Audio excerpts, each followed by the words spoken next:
Chapter 6, Breakfast with Disaster.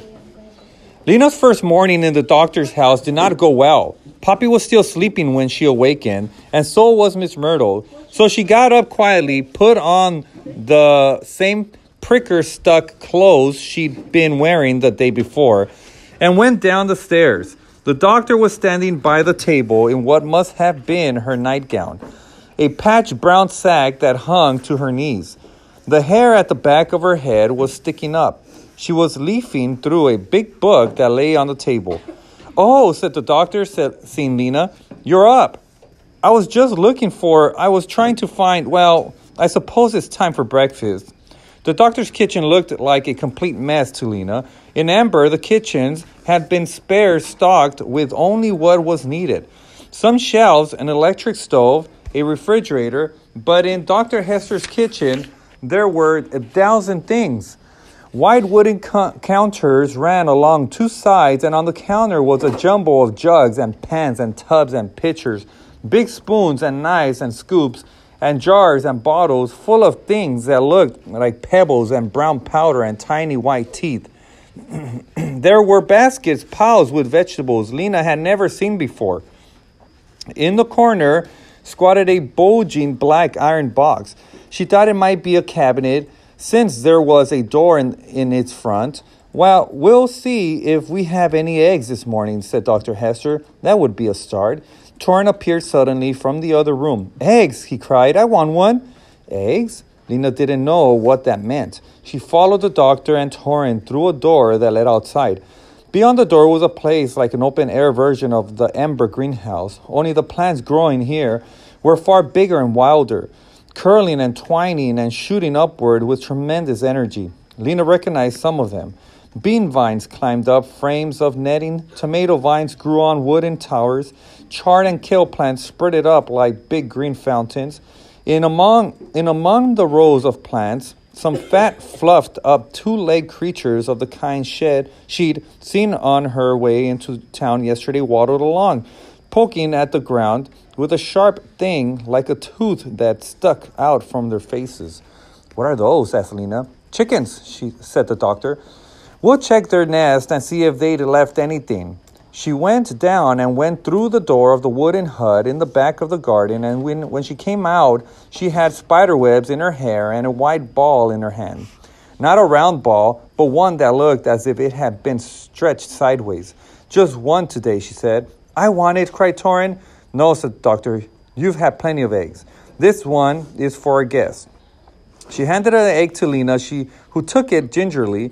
It was smooth and warm. She had no idea what it was. It felt more like a stone than food. Was it some sort of large bean or a fruit with a hard white peel? "Thank you," she said doubtfully. See, she doesn't even want it," Torrin said. "She doesn't even know what it is." He gave her a hard shove, making her stagger sideways. "Quit that," cried Lena. "You almost pushed me over." "Torrin," said the doctor, stretching out her hand, but Torrin ignored her. "I'll push you again," he said, and he did, harder. Lena stumbled backwards and caught herself just in time to keep from falling into the cabbage bed. She felt a flush of fury. She raised her arms and threw the egg at Torrin, and it hit him in the shoulder. But instead of bouncing off, it broke open, and a slimy yellow mess dripped down his shirt. "Now look what you've done," Torrin screamed. "It's ruined." He put his head down as if to run at Lena and butt her, but the doctor grabbed his arm. "Stop this," she said.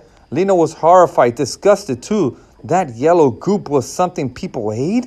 She was glad she didn't have to, but she felt stupid for what she'd done. "I'm sorry I wrecked the egg," she said. "I didn't know what it was." "You wrecked my shirt too," shouted Torrin, wriggling in the doctor's grasp. "But you pushed me," said Lena. "Well, yes," said the doctor in a weary voice. "That's how it goes, doesn't it? Someone pushes back. Pretty soon everything's ruined." "Everything," said Lena. "But can't his shirt be washed?" "Oh, yes, of course," the doctor said. "I didn't mean that." "Never mind." She let go of Torrin. "I guess we'll have bread and apricots for breakfast." Miss Myrtle had come downstairs now, leaving the still sleepy Poppy in bed. They all had breakfast together. Lena ate 5 apricots. She loved them for their taste and for the feel of them. 2. Her rosy oranges orange skins were heavily velvety like a baby's cheeks. She also liked the bread, which was toasted and crunchy, and the jam, which was dark purple and sweet. Miss Myrtle kept saying, "My, this is tasty," and asking questions about what bread was made of, and what a blackberry looked like, and why apricots had a sort of wooden rock in the middle. Dr. Hester seemed a bit flummoxed by these questions, but she did her best to explain. She was nice, Lena decided, but distracted. Her mind seemed to be elsewhere. She didn't notice that Torrin was putting all his apricot pits into his pocket, for instance, or maybe she didn't care. When breakfast was over, Torrin went up to the loft and came back down carrying a bulging bag. "These are my things," he said loudly. "I don't want anyone touching them." He knelt down and opened the door of the cabinet under the window seat and thrust the bag inside. "Casper gave them to me, and anyone who touches them gets in big trouble." He closed the cabinet door and glared at Lena. What an awful boy, Lena thought. How could nice Dr. Hester have such a horrid son? Lena had thought she'd go back to the plaza and find Dune right after breakfast, but she changed her mind when she went upstairs to waken her little sister. Poppy seemed so sick that Lena was frightened. She didn't want to leave her. She brought her downstairs, and all that morning Poppy lay on the couch, sometimes sleeping, sometimes wailing, sometimes just lying much too still with her mouth open and her breath coming in short gasps. Lena and Miss Myrtle sat on either side of her, putting cool cloths on her forehead and trying to get her to drink the water of the medicine the doctor provided.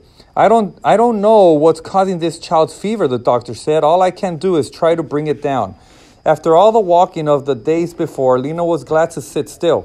She settled into a corner of the couch, her legs tucked under her, and watched the doctor dither about. She seemed to have 100 things to do and 100 things on her mind. She'd stand for a second, staring into the air, murmuring to herself, "No, all right, first I must look up," and then dart over to the enormous book and shuffle through its pages. After a second or two, she'd suddenly set the book down and hurry off to the kitchen, where she would take a bottle of liquid or jar of powder down from a shelf and measure some of it into a pot. Or she'd dash out to the garden and come back with an armload of onions. Or she'd vanish out the back door and appear again with a sheaf of dried stems or leaves. It was hard to tell what she was doing or if she was really accomplishing anything at all. Every now and then she would come back to Poppy and spoon some medicine into her mouth or put a cold damp cloth on her forehead. "What is that enormous book?" Lena asked her. "Oh," said the doctor, "she always seems a little startled to be spoken to. Well, it's about medicine. A lot of it is useless, though." She picked up the book from the floor and riffled its pages. "You look up infection and it says, prescribe antibiotics. What are antibiotics?" Or you look up fever and it says, give aspirin. Aspirin is some kind of painkiller, I think, but we don't have it. "We had aspirin in Amber," said Miss Myrtle rather proudly, "although I believe it had nearly run out by the end." "Is that so?" said the doctor. "Well, what we have is plants, herbs, roots, funguses, and sort of things. I have a couple of old books that tell about which ones to use. Sometimes they work, sometimes they don't." She ran the hand through her short, wiry hair, making it poke out on one side. "So much to know," she said, "and so much to do." Her voice trailed off. "I suppose your son is a help to you," said Miss Myrtle. "My son? The boy Torrin?" "Oh," said Dr. Hester, "he's not my son." "He's not," said Lena. No, the doctor said. "Torrin and his brother, Casper, they're my sister's boys. They live with me because their parents were killed in an avalanche years ago. They were in the mountains on an ice gathering trip. And the boy has no other relatives," asked Miss Myrtle. "He has an uncle," said the doctor, "but the uncle didn't want the trouble of bringing up the boys. He offered to have his house built for me if I'd take them on." The doctor shrugged. "So I did." "What is an avalanche?" Lena asked. "What are mountains?" Lena said Miss Myrtle, "It's not polite to ask too many questions." "I don't mind," the doctor said. "I forgot that you wouldn't know these things. You really lived underground?" "Yes," said Lena. Dr. Hester scrunched her gray eyebrows together. "But why would there be a city underground?" Lena said she didn't know. All she knew was what was in the notebook she and Dune had found on their way out. It was a journal kept by one of the first inhabitants of Amber, who told of 50 couples brought in from the outside world, each with 2 babies to raise in the underground city. They thought there was some danger, Lena said. They made Amber a place to keep people safe. It was that long ago, then, said the doctor, before the disaster. I don't know, said Lena. I guess so. What disaster? The disaster that just about wiped out the human race, said Dr. Hester. I'll tell you about it sometime, but not right now. I have to go and see to Burb Webb's infected finger. Can I ask one more question, said Lena? The doctor nodded. Why is this place called Sparks? Oh, said the doctor, smiling a little. It was the people of the last truck who gave it that name. Our 22 founders, they were among the very few people who survived the disaster. For a while, they found food by driving around from one place to another in the old towns, using cars and trucks that still had a sort of energy-making stuff called gasoline. Gas for short. Cars and trucks, Stalina? Gasoline? But she didn't want to interrupt, so she didn't ask. When food and gas began to run out, the doctor went on, they decided it was time to start a new life somewhere else. They found one last truck that still had gas, and they loaded it up with supplies. Food and cans and boxes, tools, clothes and blankets, seats, everything useful they could find. Then they drove east out across the empty land, staying close to the river. Right here, the truck broke down. When they opened the hood, a great spray of sparks shot up out of the engine. So they decided to settle in this spot, and they named it Sparks. The doctor stood up and looked around for her medicine bag. It turned out to be a fitting name in another way. She said, Sparks are a beginning. We are the beginning of something here, or trying to be, the way a spark is the beginning of a fire. But fires are terrible, Selena. Terrible or wonderful, said the doctor, who had found her bag behind a chair and was heading outdoor. They can go either way. Lena never did go down the plaza that day. She didn't think Dune would worry. He knew Poppy was sick, and he'd figure out that Lena had stayed with her. She would go and look for him tomorrow, she decided, and find out what was happening to the people of Amber. Late in the afternoon, Lena went outside and sat on a rickety bench in the courtyard of the doctor's house, waiting to see if anyone was going to make dinner. It seemed unlikely. The doctor was off treating someone's toothache, and Miss Myrtle was up in the loft with Poppy, who had started crying an hour ago and still had not stopped. A door opened and Torrin came outside. He sauntered over to Lena and stood in front of her. Your sister's probably going to die, he said. Lena jerked back. She is not. Torrin shrugged. Looks like it to me, he said. Looks to me like she has the plague. He sat down on the wooden chair where he could stare straight into Lena's face. He was wearing a sort of undershirt. It was white and looked like a sack with holes for the neck and arms, and his thin legs stuck out from baggy shorts of the same material. He had combed his hair so that it stood up like a tuft of grass at the top of his forehead, making his long, narrow face look even longer. I don't know what you're talking about, Lena said. You don't know about the 3 plagues, said Torrin in a tone of exaggerated surprise. Or the 4 wars? You've never heard of the disaster? I've heard of it, said Lena, but I don't know what it is. I don't know about anything here. Well, then, I'll tell you, he said. You can't go around being so ignorant. She said nothing. She didn't like the boy's superior attitude, but she wanted to know about everything there was to know. She would let him tell her, but she wasn't going to ask him to. It was a long time ago, he said. He spoke in a precise, teacherly voice. There were millions of people in the world then. They were all geniuses. They could make their voices travel around the world, and they could see people who were miles away. They could fly, he paused, waiting no doubt for Lena to be amazed. She was amazed, but she wasn't going to show it. Besides, he was probably lying. She just nodded. They could make music come down of the air. They had thousands of smooth roads and could go anywhere they wanted really fast. They had pictures that moved. He waited again. He took a few apricot pits from his pocket and rattled them idly in the palm of his hand. All right, she would ask. What do you mean, pictures that moved? Didn't think you'd know that one, Torrin said, with a tight little smile. They were huge pictures taller than a house. They were called movies. You look at a wall and see a story happening on it, with voices and other sounds. How do you know all this? Asked Lena. She thought he might easily be making it up. We learned it in school, said Torin. They teach us a lot about the old times so we won't forget. Have you seen a moving picture then? Of course not, he said. You have to have electricity. There hasn't been any for a long time. He chucked one of the pits at a bird that was about to drink from the water dish. The splash scared it away. We had electricity, Lena said, glad to score a point over him. We had it in amber until it ran out. We had the street lights and lamps in our houses and electric stoves in the kitchen. For a moment, Torin looked dismayed. But did you have movies? He said. Lena shook her head. Anyway, she said, what does all of this have to do with my sister? I'm about to tell you if you just let me. The important tone came back into his voice. So there were these billions of people, but they got to be too many of them. They messed up the world. That was why the 3 plagues came. But before the 3 plagues, they had the 4 wars. Once again, he paused and looked at her in that infuriating way, lifting his thin eyebrows. Just tell me, she said. Don't look at me like that. You don't know about the 4 wars? No. War? What's that?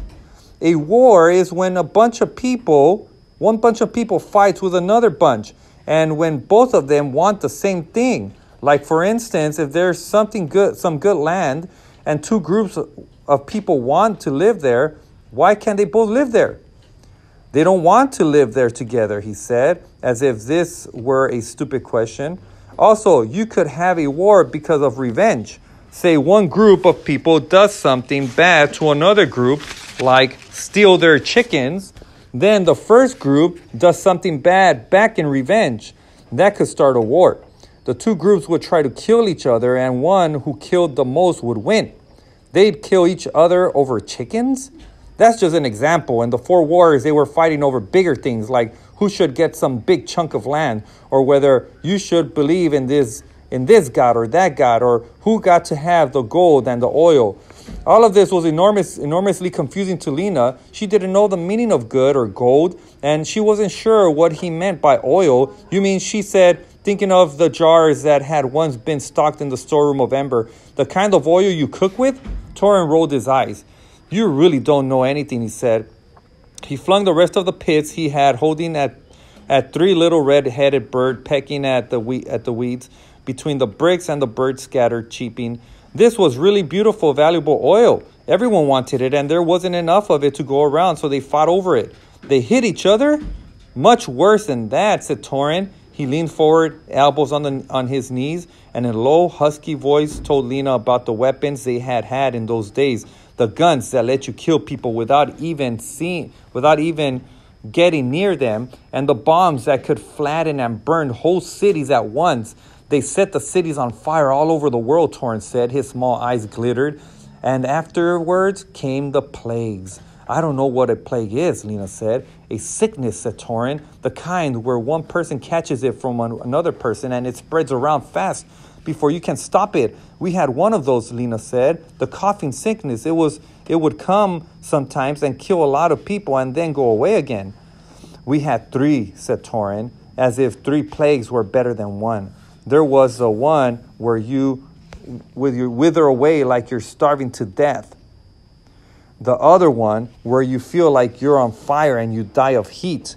And the one where you suddenly can't breathe. No one knew where they came from. They just rose up and swept over the whole world like a wind. Lena shuddered. She was tired all at once of listening to Torin, who took such pleasure in describing horrors and saying words she didn't understand. So Torin said, the 4 wars and the 3 plagues, those together were the disaster. When it finally got it over with, hardly any people were left. That's why we had to start all over again. He stood up and brushed away a twig that was clinging to his shorts. We don't have wars anymore, he said. Our leaders say we must never have a war again. And besides, there's no one to fight against.